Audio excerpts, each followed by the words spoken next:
Pues muchas gracias a la Pompeu y a sus profesores también.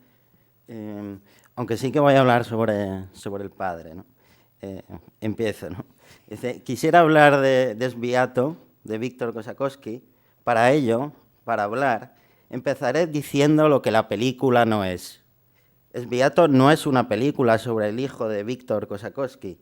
Tampoco es la ilustración de un texto de Lacan. Para empezar a decir lo que es, quisiera alejarme un poco, aunque después de la conferencia de Xavier va a ser difícil. Ganar distancia e historia. Poner un pequeño fragmento de una película de Nicolas Ray de 1956. Y ahora tiene que cambiar el...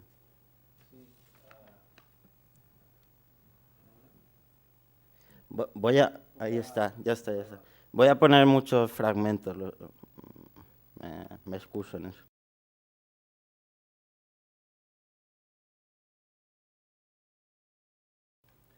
Vale, voy a parar en este gesto. Volver a lo fundamental, el sentido del deber. Sviatro trata sobre la imago del padre, sobre su figura, pero como en la película de Rey, el padre no se puede identificar ni con James Mason ni con el otro padre tradicional que asiente y afirma sus duras palabras. Aquí Nicolas Ray que hace un montaje interno, ¿no? Este gesto grotesco está negando las propias palabras. Sviato trata de la distancia que existe entre esas dos posturas, entre esos dos padres, o más concretamente, de la distancia de la imagen como espacio de resistencia, es decir, de nuevo, de la ética. Y para crear una distancia hay que resistirse, y resistirse a una doble tentación, al deseo escópico y a postular una mirada que se limite solo a lo visible. O, formulando otra pregunta, ¿cómo y sobre todo por qué no arrancarse los ojos como Edipo, ¿no? Para mí el cine de Víctor se concentra en este gesto de regenerar esta distancia crítica de la imagen. Voy a hacer un poco de historia de la forma de Víctor hasta llegar a Sviato muy rápido. Y empezaré no con su primera película, porque a veces el tiempo no coincide con el tiempo cronológico, sino con una película sobre un profesor suyo que está a punto de morirse y su mujer le llama para que lo vaya a ver. Creo que está en Palestina. Y el Víctor cuenta que en el último momento la mujer le dice, pero tráete la cámara. Él no pensaba grabar nada, va solo 7 días, por eso digo el tiempo cronológico no es importante, va solo 7 días y rueda la película en los últimos 2 días, ¿no?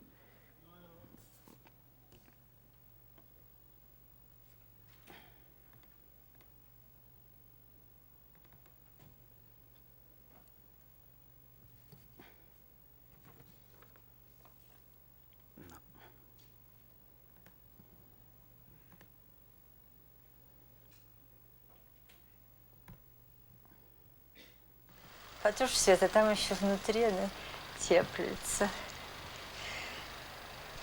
36,9, почти 37, но это ничего. Сейчас буду ставить клесночку. Господи.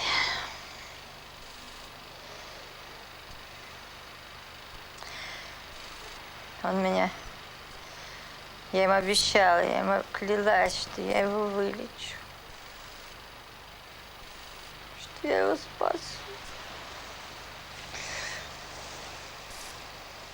Даже сейчас мы переезжали, он мне говорит, Лерочка, спаси. Спаси меня.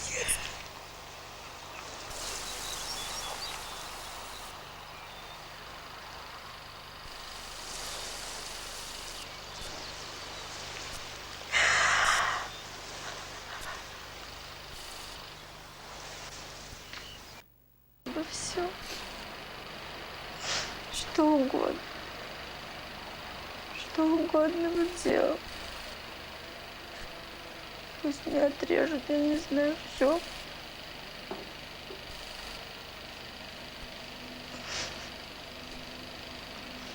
это же уже 6 лет.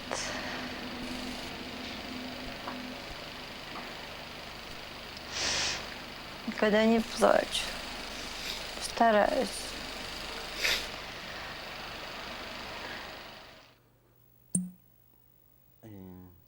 La mujer al final de esta entrevista le dice, yo nunca lloro o intento no llorar delante de él, ¿no?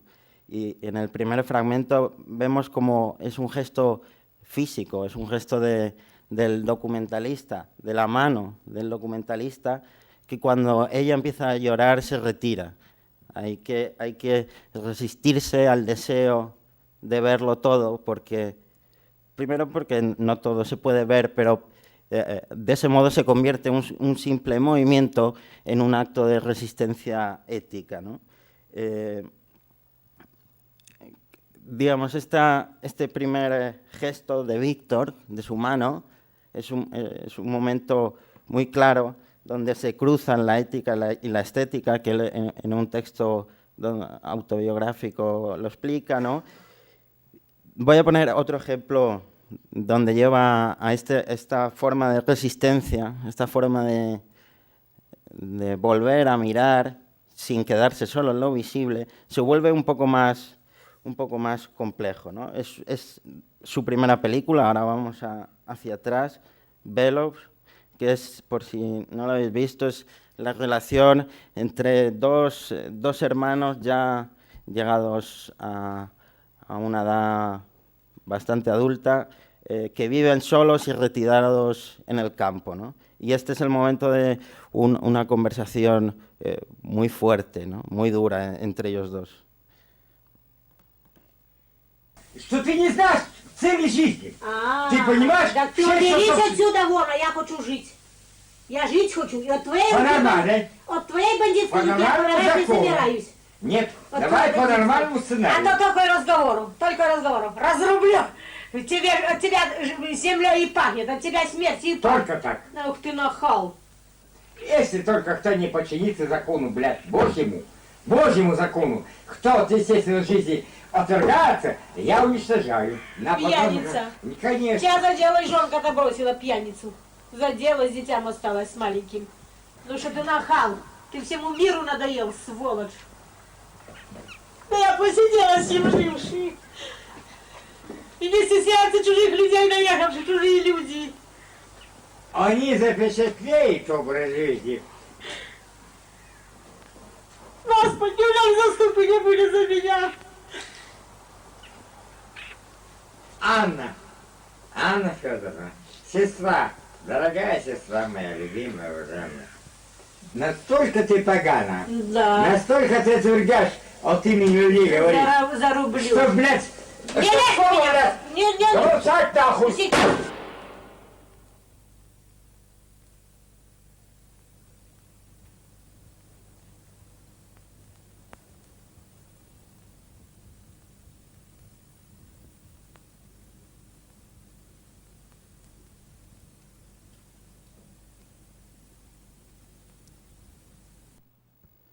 Bueno, al final de la secuencia aparece el niño, que es el que me dará paso a Sviato, pero aquí hay dos gestos claros, ¿no? de esta forma de resistirse a verlo todo. Uno tiene que ver con el sonido, cuando Víctor decide que esa conversación no la tenemos que escuchar, porque esa información que se va a producir ahí no generará ningún conocimiento, y cuando Víctor también en el montaje decide irse fuera, ¿no? Y se escucha al hermano decir, al menos así tendrán una imagen verdadera de la vida. Y esa imagen verdadera de la vida es el afuera, es el exterior. Acercándolo a algo que seguramente él nunca querría acercarse, pero tenemos la posibilidad de acercarlo, citaré una frase de Godard, ¿no? Que dice, no hay una imagen, solo hay imágenes. Y hay una cierta forma de articulación de las imágenes. Desde el momento en que hay dos, hay tres. Es el fundamento del cine. Esa es una sencilla definición de lo que es el montaje, ¿no? Que en este pequeño fragmento se ve una forma rotunda, ¿no? 2005, Sviato. ¿Por qué se interesa Víctor por crear esta película, ¿no? Porque aquí se concentra el problema central de este pequeño recorrido, donde la visión no tiene que ver con el mirar, sino la visión tiene que ver con el saber. En el espejo, en el estadio del espejo, ahora sí, citando a Lacan, a diferencia del chimpancé, que cuando ve que esa imagen es algo controlable, cuando el chimpancé se da cuenta que es una imagen y es una imagen de sí mismo, el chimpancé reniega de esa imagen, pasa a hacer otra cosa. Sin embargo, el niño, como Edipo, el niño insiste en averiguar esa imagen de él que le está dando el espejo, qué significa. Por eso esa película es tan crucial en su filmografía, porque el ver tiene que ver con el saber, ¿no? Pero claro, 2 fragmentos breves y termino.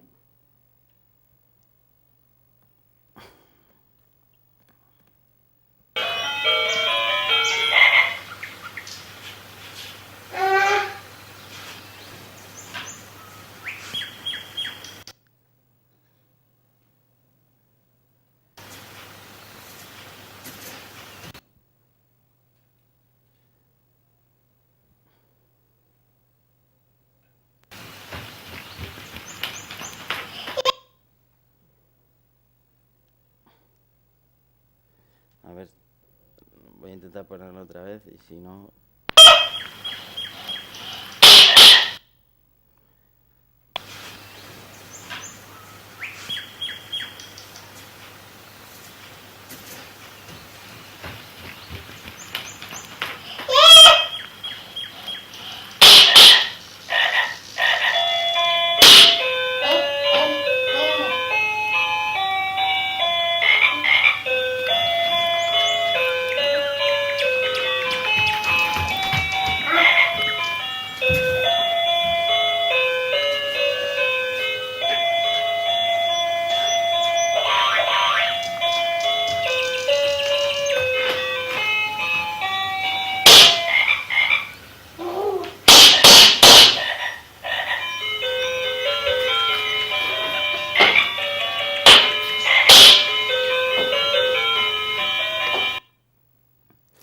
Bueno, en la película se puede ver todo este dispositivo del estadio del espejo.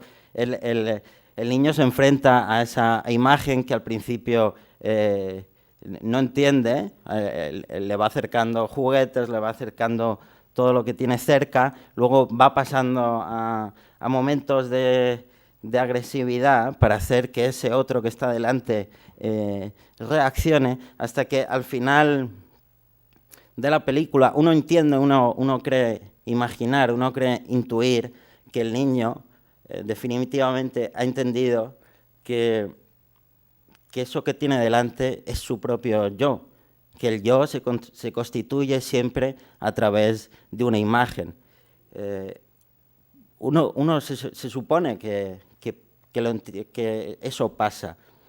No podríamos asegurarlo, pero parece que eso pasa. Y al final de la película, cuando el niño recupera cierta alegría, pero es una alegría un poco amarga, es casi la primera no, es casi la segunda pérdida, ¿no? Darse cuenta de que tu lugar no es tuyo, sino que puedes estar, y de hecho estás, en varios lugares a la vez, pero que ninguno es tuyo, ¿no? Y al final, este es mi último fragmento.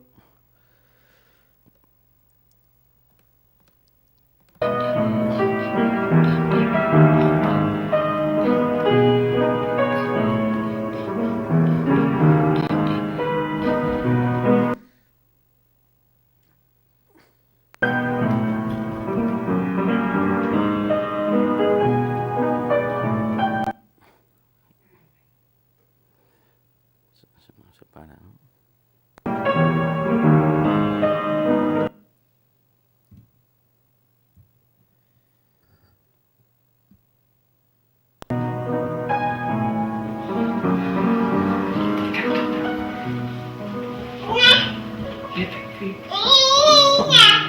Teti, это Света.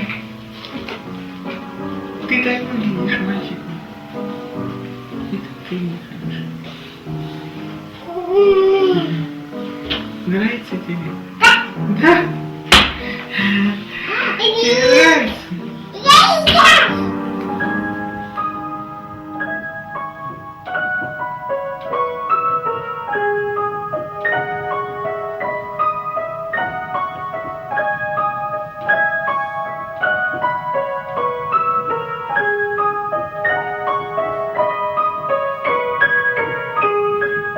Al final de la película, el Sviato parece que después de este gran momento de tensión se relaja y se empieza a jugar de una forma tierna consigo mismo, con su imagen.